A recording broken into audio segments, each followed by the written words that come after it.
C5 app download ചെയ്യൂ. കാണൂ മുഴുവൻ എപ്പിസോഡുകളും സൗജന്യമായി. തനു തനു തനു സാറേ. Good morning. എങ്ങനെയുണ്ട് പുതിയ ജോലിയൊക്കെ? ഇഷ്ടപ്പെട്ടു. പിന്നെ വിളിയുണ്ട് സാറേ. വിളിയോ? ഫോൺ വിളി. രഹസ്യമായിട്ട് ആരെയോ വിളിക്കുന്നുണ്ട്.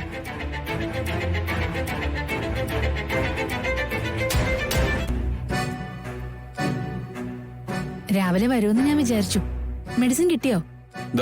ഇന്നലെ മേടിച്ചു വെച്ചോ? ചേച്ചി ഇത് മുറിയിൽ വെച്ചേക്ക്. സാറിന് ചായ? ഇല്ല, വേണ്ട. ഞാനൊരു കാര്യം ചോദിച്ചാൽ ദേഷ്യം വരൂ? ദേഷ്യപ്പെടണ്ടാണെങ്കിൽ ദേഷ്യപ്പെടും. സിദ്ധുവിന്റെ കല്യാണം വേണ്ടെന്ന് വെച്ചോ? ആര് പറഞ്ഞു? ഞാൻ ചോദിച്ചതിന് മറുപടി പറ. ഡേറ്റ് ഒന്ന് മാറ്റി വെച്ചു, അല്ലാതെ വേണ്ടെന്ന് വെച്ചിട്ടൊന്നുമില്ല. അല്ല, ഇതെങ്ങനെ നീ അറിഞ്ഞേ? ആരാ പറഞ്ഞേ? അരമന രഹസ്യം അങ്ങാടിപ്പാട്ട്. സൊനാലി ബംഗ്ലാവ് പോലുള്ള വലിയ വീട്ടിലെ വിശേഷങ്ങള് നാട്ടുകാർക്കിടയിലെ സെൻസേഷൻ ന്യൂസ്. ആരാ ഫോൺ ചെയ്ത് ഇവിടെ എല്ലാ ന്യൂസും എത്തിക്കുന്നേ? ഞാൻ ആകെ 2 പേർക്കേ ഫോൺ ചെയ്യാറുള്ളൂ. ഒന്ന് സിദ്ധുവിന്. രണ്ടാമതാരാ? പപ്പാജി. ആരാ? ഡോക്ടർ പപ്പാജി. എന്റെ ഡോക്ടറാ, ഡോക്ടർ പത്മനാഭൻ. ഞാൻ പപ്പാജിന്ന് വിളിക്കും. എന്തെങ്കിലും പ്രശ്നങ്ങളുണ്ടായിട്ടായിരിക്കുമല്ലോ കല്യാണം നീട്ടിവെച്ചത്. അങ്ങനെയാണെങ്കിൽ പിന്നെ നമ്മുടെ വിവാഹം നടത്തിയാലോ? ആവാല്ലേ? എനിക്ക് പോയിട്ട് കുറച്ച് തിരക്കുണ്ട്.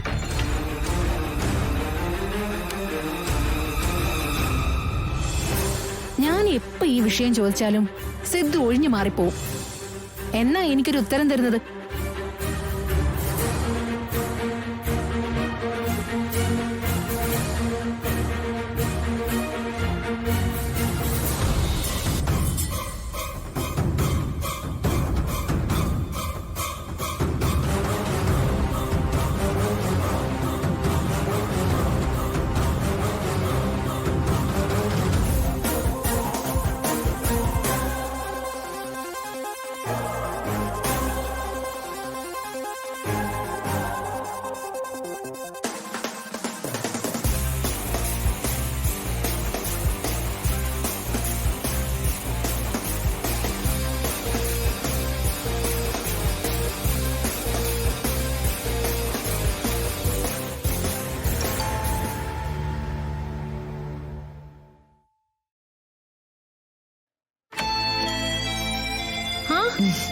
ഇതാര്?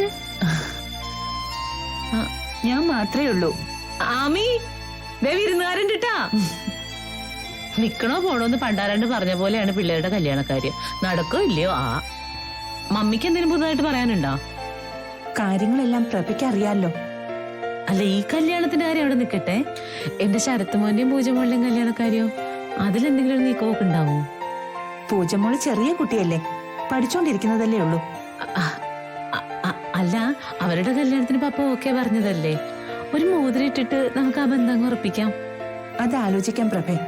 ആദ്യം സിദ്ധുവിന്റെ കാര്യത്തിൽ ഒരു തീരുമാനമാകട്ടെ. ഇനിയിപ്പൊ എന്ത് തീരുമാനം ഉണ്ടാവാനാ?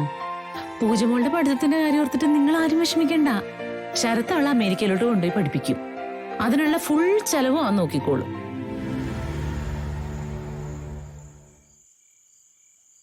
ഒരു സമയത്ത് ശിവയിലായിരുന്നു എന്റെ പ്രതീക്ഷ മുഴുവനും.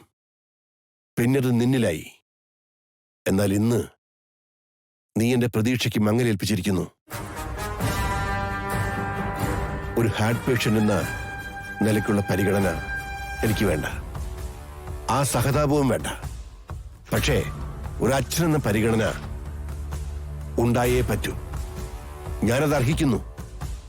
പറഞ്ഞു വരുന്നേ, വിവാഹത്തിന്റെ കാര്യമാണെങ്കിലേ പപ്പ അതെന്റെ ഭാവിയുടെ കാര്യമാ. പപ്പ എനിക്ക് ഡിസിഷൻ എടുത്തോടെ. ജീവിതത്തിന്റെ അവസാനം വരെ ഞാൻ കൂടെ കൊണ്ടുപോണ്ട ബന്ധോ? ഒരു തർക്കത്തിന് ഞാനില്ല. എന്റെ അനുവാദമില്ലാതെ അപർണയെ നീ വിവാഹം കഴിച്ചാൽ പിന്നെ സൊണാലിയിൽ നിനക്ക് സ്ഥാനമുണ്ടാവില്ല. 1 രൂപയുടെ സ്വത്ത് പോലും നിനക്ക് ഇവിടുന്ന് കിട്ടില്ല.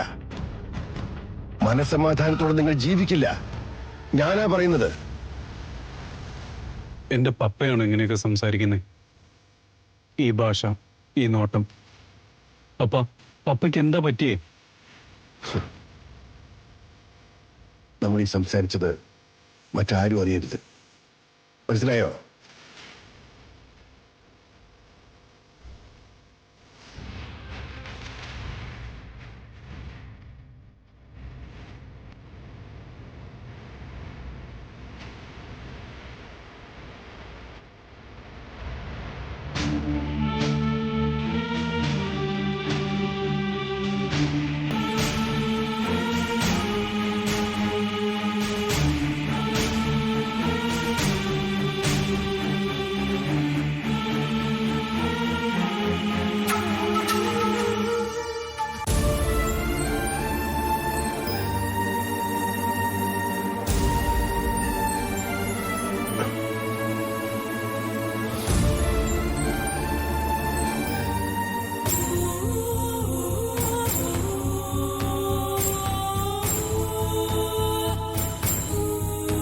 പപ്പ,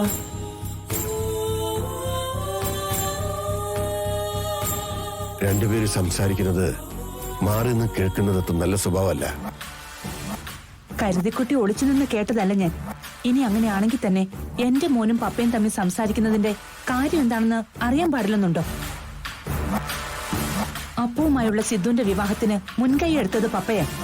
ആ കുട്ടിയെക്കുറിച്ച് എല്ലാം അറിഞ്ഞുകൊണ്ട് തന്നെ എടുത്ത തീരുമാനമായിരുന്നു അത്. ബന്ധുക്കളെന്ന് പറയാൻ ആരുമില്ലാത്ത കുട്ടി, ഒന്നും അറിയാനില്ല, അപർണയെ മരുമകളായി കിട്ടിയാൽ മാത്രം മതിയെന്ന് പറഞ്ഞ് ഉറച്ച തീരുമാനം എടുത്തതാ പപ്പ.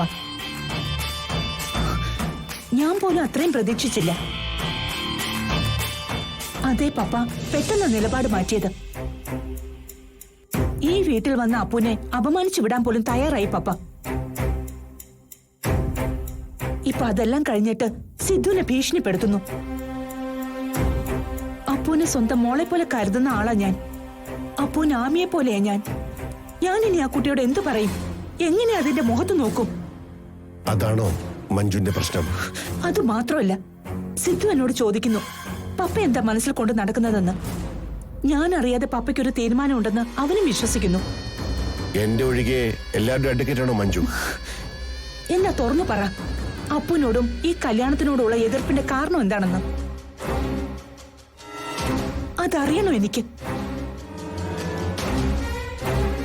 കാരണം പറയാൻ ഞാൻ ഉദ്ദേശിക്കുന്നില്ലെങ്കിലോ? അന്നത്തെ പോലെ ഈ വീട്ടിൽ നിന്ന് ഇറങ്ങി പോവോ മഞ്ജു? ഇനി എന്ത് ഭൂകമ്പം ഉണ്ടായാലും അതിനെപ്പറ്റി ഒരു അക്ഷരം പറയാൻ പോലും ഞാൻ ഉദ്ദേശിക്കുന്നില്ല. ഡൗൺലോഡ് ചെയ്യൂ C5 ആപ്പ്. കാണൂ എല്ലാ എപ്പിസോഡുകളും സൗജന്യമായി.